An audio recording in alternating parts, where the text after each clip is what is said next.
Sir ఎలా ఉందంటారు ఈ కృష్ణా జిల్లాలో ఈసారి ఊపు అనేది కానీ ఎలా ఉందంటారు? గుడివాడ కానీ, మచిలీపట్నం కానీ, పెడన కానీ? ఇప్పుడు నేను చెప్పేదానికంటే ఆ, ఈ మధ్య టీవీ దీంట్లో రూల్ అయ్యింది. ఆ, ఎవరి పరిస్థితి ఎట్లా ఉందని, ఎవరు రెడ్ జోన్లో ఉన్నారు, ఎవరు గ్రీన్ జోన్లో ఉన్నారు, ఎవరు బ్లూ జోన్లో ఉన్నారు అనేది అర్థమైపోయింది. ఆ, అందులో పెడన అదే పరిస్థితిలో ఉంది, గుడివాడ అదే పరిస్థితిలో ఉంది. ఆ, ఎన్నికల రాము గారని ఎక్కడి నుంచి ఎన్ఆర్ఐని తీసుకొచ్చారు, హడావిడి చేశారు. ఆ, నిన్న మొన్న ఎక్కడున్నాడో ఎత్తుకుంటున్నారు. ఆ. అసలు గ్రామంలో మన నియోజకవర్గంలో ఉన్నాడా, బయట నియోజకవర్గం ఎక్కడన్నా కాపలా కాస్తాకి వెళ్ళాడా అని ఎత్తుక్కుంటున్నారు. కనపట్లేదని పేపర్ వేశారు. పేపర్ ఎందుకు వేశారు? ఆ, ఇప్పుడు ఆయన ఎక్కడి నుంచో ఎన్ఆర్ఐని తీసుకొచ్చేసి గుడివాడలో మేము పగలు తీసేస్తాం, ఇచ్చేసేస్తాం అన్నారు. అవును, ఆయన ఏం చెప్పాడు? ఎవరు మన కొడాలి నాని గారు అవును, ఆయన నిలబడినప్పుడు ఫస్ట్ సారి రాజశేఖర రెడ్డి గారు గుడివాడ వచ్చినప్పుడు అవును, ఆయనకు ఒక మెమరాండం ఇస్తాకి వెళ్ళాను. అవును, ఇస్తే ఆయన నన్ను రిసీవ్ చేసుకుని పక్కన ఉన్న పినవనేని వెంకటేశ్వరరావు గారు కూడా పక్కన కూర్చోబెట్టుకుని అవును. ఆయన చెరువు కోసం అడిగాడు. మా గుడివాడ నియోజకవర్గం చెరువు లేక సమస్య ఉందండి. తాగునీటికి ఇబ్బంది పడుతుందంటే ఎక్కడంటే పలానా చోట అంటే అక్కడ తిప్పమన్నాడు అవును, కానమాయని. అవును, అప్పుడు పోలీసులు ఏమన్నారు, బాబు అటు మనకి పర్మిషన్ ఏంటయ్యా, నేను వెళ్తున్నా అవును. రెండే.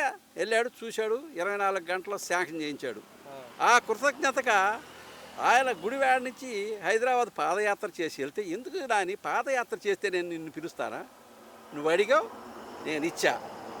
తర్వాత ఈ చంద్రబాబు నాయుడును దేవినేని ఉమాగారని ఒక ఆయన ఉన్నాడు, మైలవరం ఉంటాడు ఆయన. అవును. నీటిపారుదల శాఖ మంత్రి. ఆయన ఫోన్ చేసి నువ్వు వెళ్ళబాక, ఆ, మనం గెలిచిన తర్వాత అన్నీ మేమే చేస్తామని కూడా అన్నారు. నువ్వు చేసేది ఏంట్రా, నా పని నేను చేసుకున్నాను. అయితే నేను కాపుని, వారి సోదరుడు. ఆ, ఇక్కడ కుల విచక్షణ కాదు. అవును, అందరూ సన్నాసులు కాపుల్లో ఉండరు, అందరు సన్నాసులు కమ్మూరులో ఉండరు, అందరు సన్నాసులు రెడ్డిలో ఉండరు. అవును, కొంతమంది పుట్టుక నుంచి వాళ్ళు మంచి వంశంలో పుట్టారు కాబట్టి. ఆ, దేని ఉమా ఏమన్నాడు, కొడాలని బస్సుకు లేనరు అన్నాడు. అది అన్నాడు. మా చిన్నతనంలో కొడాలి అండ్ సన్స్ అని గుడివాడ సిటీ సర్వీస్ ఉండేది ఆయనకి. అవును, తెలుసుకోవాలి. ఆ. ఈ కురకారికి ఇప్పుడు వచ్చేవాడు అందరూ జనరేషన్ మా కాపులు ఉన్నారు, జనరేషన్ ఇప్పుడు పుట్టినోళ్ళు ఇంజనీరింగ్ చదువుతున్నారు. అవును, చదువుకున్న వాడికంటే ఎవడో మెరుగన్నట్టు ఆ, ఇన్నిత జ్ఞానం లేదు. ఆ, రేపు ఈ బిడ్డలు తల్లిదండ్రులు చూస్తారనే ఆశ పెట్టుకోవద్దని నాకు తెలిసిన వాళ్ళందరితో చెప్తున్నాను. మీ బిడ్డల మీద మీరు ఆశ పెట్టుకోవద్దు. ఆ, ఇప్పుడు మన చేయి దాటి వెళ్ళిపోయారు, రేపు భార్య వచ్చిందంత మీ చెప్పు చేతల్లో ఉండరు.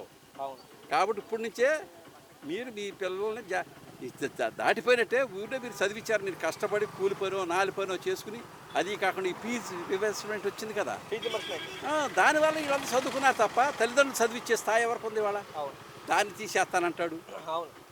మెడికల్ కాలేజ్ కూడా ప్రైవేట్. మెడికల్ ఇప్పుడు జరిగేది ఇదే కదా. ఇప్పుడు వాళ్ళు వచ్చేది ఏంటి, ఆ, ఈ పడిపోయిన పొలాలు చూస్తాకిను ఆ మెడికల్ కోటి సంతకాలు జరుగుతుంది, కార్యక్రమం జరుగుతుంది. అవును, నిన్నే మా ఊర్లో జరిగింది. ఆ, మాకు 300 టార్గెట్ ఇచ్చారు, పూర్తి చేసేసాం సంతకాలు. ప్రతి ఫోన్ అందులో ఉన్న ఫోన్ నెంబర్కి ఎవరికైనా శంషీర్ గల చంద్రబాబు అయితే ఫోన్ చేసి కనుక్కోమనండి. ఆ, నువ్వు సొంతంగా పెట్టావా లేకపోతే నేను బలవంతం చేసి పెట్టారా సంతకం అని అడగమండి, వాళ్ళే చెబుతారు. ఆ, మరి ఇట్లా చేసుకుంటే ప్రభుత్వాలు కావని ఏదో గాలి కౌర్లు, గాలికి వచ్చాడు గాలికే పోతాడు అన్నాడు. ఎవరు గాలికి వచ్చారో ఎవరు గాలికి వెళ్తారో 2029 సంవత్సరంలో రేపు గుడివాడలో జరగబోయే యుద్ధ రణరంగంలో ఆ, కురుక్షేత్రులకు నేనైతే ప్రభువుని అయినాక నేను ఎందుకు చెబుతున్నాను, నేను కన్వర్టెడ్ క్రిస్టియన్. ఆ, ఆ, నేను దాని గురించి ఎందుకు చెబుతున్నాను. అవును. నీతి న్యాయం తప్పకుండా గెలుస్తుంది, రాష్ట్రం అంతా సుభిక్ష ఉంటుంది. బాబాయ్ చూస్తున్నారు ఈ మధ్యకాలంలో కూడా గుడుల దగ్గర చనిపోవడం కానీ ఈ పరిస్థితులు ఎలా చూస్తారు?